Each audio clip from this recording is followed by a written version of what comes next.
I'm so excited. But you know what today So is? excited to have James. Today we're gonna do Just Blaine's Trailer Park. Just Blaine's Trailer Park coming out right now. We got a intro song now, I think. Now, I've talked about my buddy Toddy Locks in the past, and he did a show over the weekend. He's a comedian. He's retired military.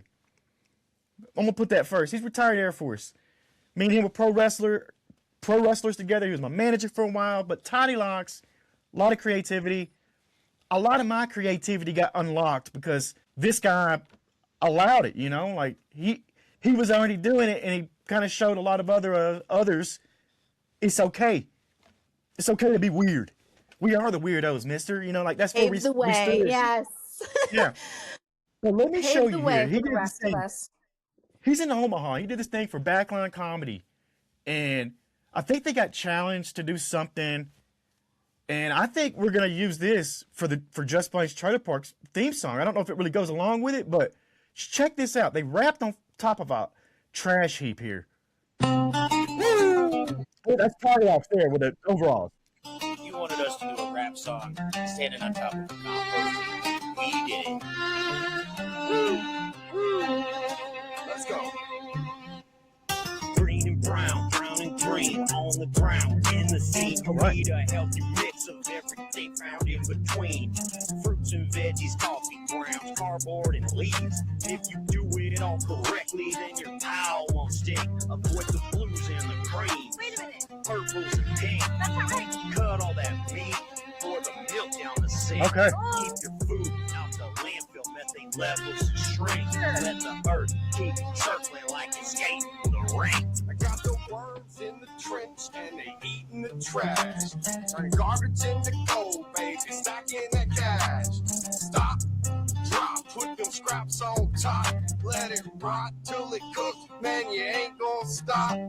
You wanna see the garden grow, gotta feed the roots. We stomping on these piles in these Doc Martin boots. Oh man, the sync up right there. The Yep. sync up to the boot dropping and the beat that put it over the edge for me. That's my buddy I Toddy like Locks the right there. camera shake too.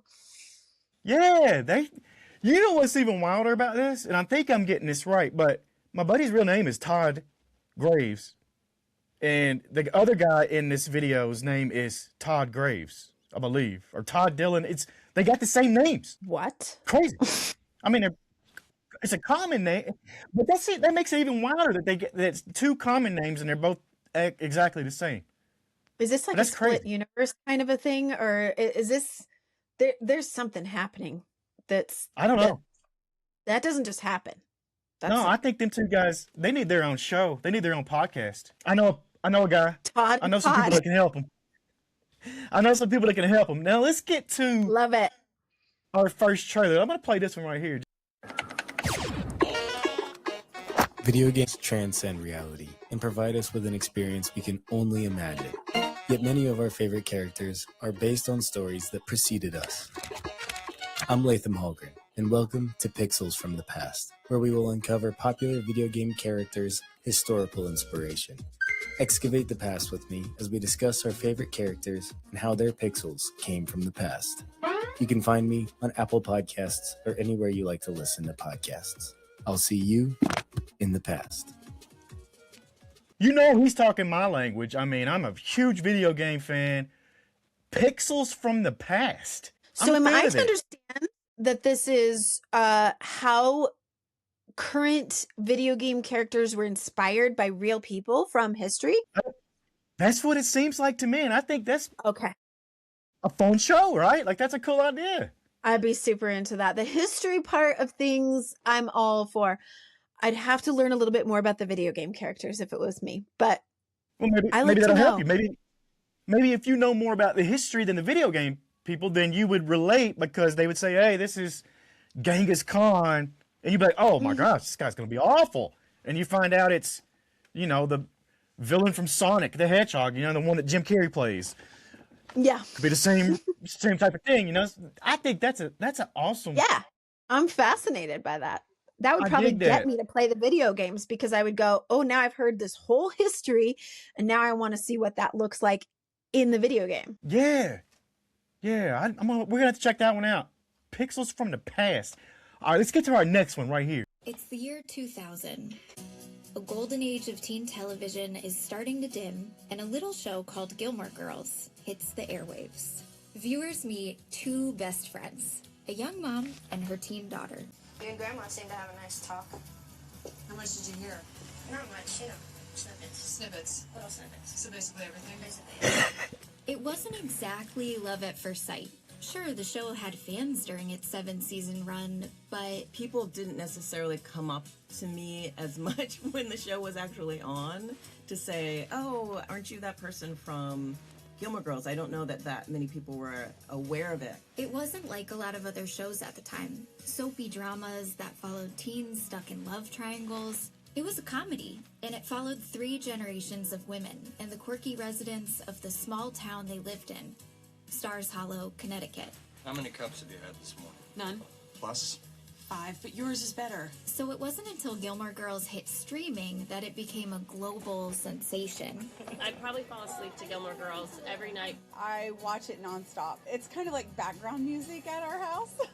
I think of it as a Prozac show. It's like visiting a friend. Thousands of people by now told me, like, you know, when I went through this, or I had cancer, or I had lost my mom, or I break up, your show helped me, and that is to me, wow. Gilmore Girls shaped countless people, from the fans who can't stop watching it to the actors who starred in it.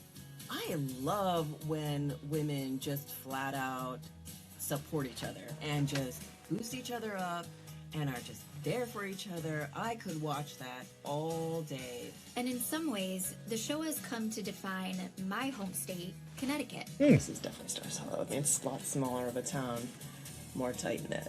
A couple years ago, my mom was like, have you ever heard of a show called The Gilmore Girls? And I'm like, yeah, Mom. It's based on the town I grew up in. So how does a TV series that ended nearly 2 decades ago continue to resonate with new generations of fans? And what does it tell us about who we want to be as friends, parents, neighbors? Underneath it all, the thing that is undeniable is that we love each other. The show is very much about a community and a sense of community, and I think people are lacking that, and perhaps they're yearning for it. I'm Chloe Wynn. This is Generation Gilmore Girls, a 3-part podcast about the TV we love and how it shapes us. Well, Gilmore Girls changed my life, which was not supposed to be the case. From Connecticut Public, the station that brought you Generation Barney. It makes you feel good. It does, yeah. It does, yeah. Coming December 2nd. Follow us wherever you get your podcasts or at ctpublic.org/Gilmore. Okay. All right. Okay. You tell me. I guess this is the universe's sign that I need to start watching Gilmore Girls. Did you ever? Was fully aware of it. I know that that's where Melissa McCarthy kind of got her fame, like her start. Yeah. And I'm a huge fan of her. Man, who isn't? She's amazing. I do know that there was a big boom of watching it again during COVID, and that became kind of people's lifeline. I know that it had a huge influence, maybe more so than when it was originally on. And so I'm very happy for that. And if it is as amazing as everybody says, and I've only seen scenes, I've only seen little parts, which, you know, I just felt like it was, when it was on, it was like one of those feel good WB type shows that I was not really that into and didn't give it a chance. But I have a good friend, April Cobb. I'm going to give her a shout out right now. April Cobb designs fabric. She made a locally famous Daybreak fabric that she sells at the farmer's market. So she makes, you know, tea towels and whatnot out of this fabric she designed. And she made her great mark in the world by making a Gilmore Girls fabric. And that really took off. It was very, very popular. Well, that'd be a great sponsor for the Generation Gilmore Girls podcast here. I love that idea. And I love the trailer. Great trailer. It's long, but I think all of it was necessary. It might be an extended trailer. I don't know. I loved hearing all the fandom. And I think this is a great representation of what you could do with almost any TV show out there. And a lot of them have now. They've got these rewatch. I just ran across one, Pod Meets World. It's Boy Meets World. It's Topanga, Ryder, Strong, who plays Sean, and it's Eric. They got the three of them on a podcast. Yep. That's... I want them to bring me on. I want to bring them on ours, and then, they bring us on theirs. That'd be fun. Yeah. I want to talk about their shows. And, truthfully, the very first podcast I ever listened to back when podcasts were just kind of up and coming, like just starting out, my very first one was an X-Files rewatch podcast, breaking it down one episode at a time. And it was Kumail Nanjiani's X-Files podcast. That was the first podcast I'd ever listened to. Someone knew I was a big fan of X-Files. They were like, you gotta listen to this podcast. You'll love it. He's basically just a big fan of the show and wanted to just break it down one episode at a time. So he just does, a rewatch, his thoughts and opinions, a summary. And, I'm such a big fan of the show. I loved that just as much as the show. That's incredible. Yeah. I want to do that with Cheers or something. That's the one I'm looking at. We have to do like 200 something episodes. That'd be wild. Yeah. Yeah. Now, I got one more podcast trailer for us today. This is a special one, though, because I was getting concerned and worried, people saying AI is going to take our jobs and all that. And I just wanted to see how close we are to AI taking our jobs. And what I did was work with ChatGPT and Sora to give it a prompt, and then it spit me back out a video, okay? And I said, well, we got to do parallel frequencies. So, hello there, ChatGPT. Could you please make me a podcast trailer for parallel frequencies? And this is what we got.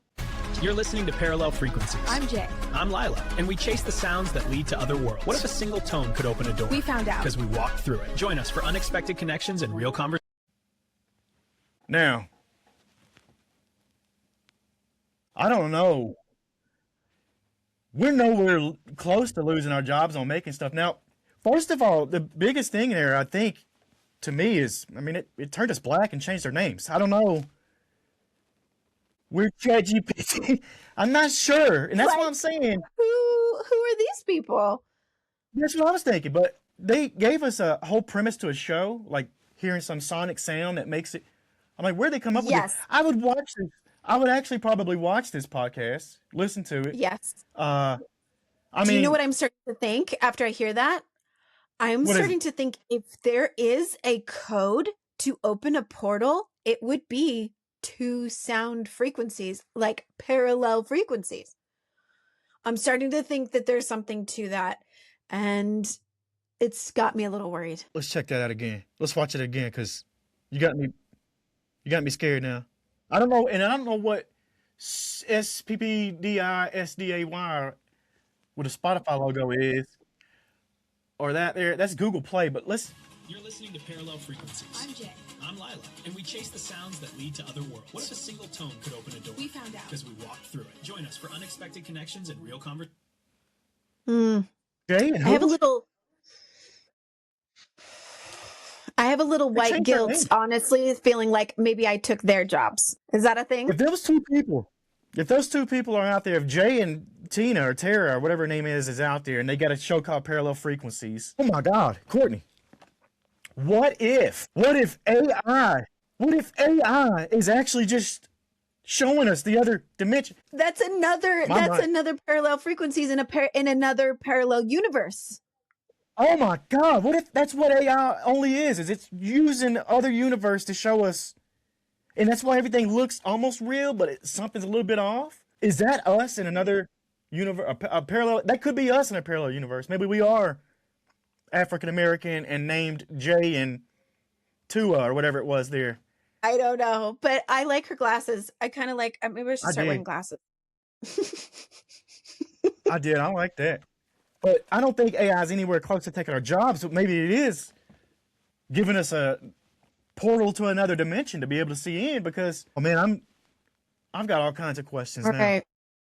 Well, if they're better have at to the sit with job it. than me, then I apologize. I apologize for taking the position that we created ourselves, and here we are. Yeah.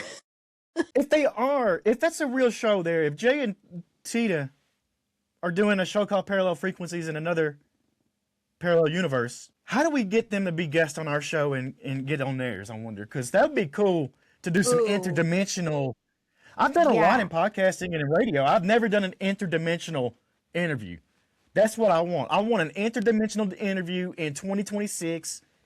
Mm-hmm.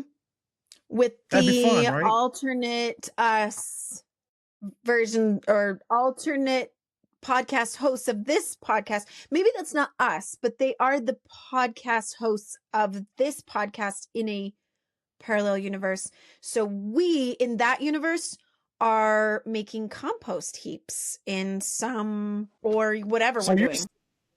So you're saying that the IP parallel frequencies crosses universes, but we don't. We got a big Well, show. I we don't love know it. what we're doing in that universe. I That's don't know. true. I don't think that's me, but I think maybe it's I can tell you. We better stop this talk right now because you watching Coherence and us talking to James Ward Burkett, the director, is going to be a lot similar to what you're talking about right here. So we better all right, kick all this right. Save it. butt. We better get on out of here and go check out those podcasts, the real ones I played for you. Go check out the Gilmore Girls, Generation Gilmore Girls, and that Pixel, what was it, The Last Pixel or whatever? That's awesome. I love that. That's it though for today. We'll see you guys tomorrow. Just Blane, Coco, Parallel Frequencies.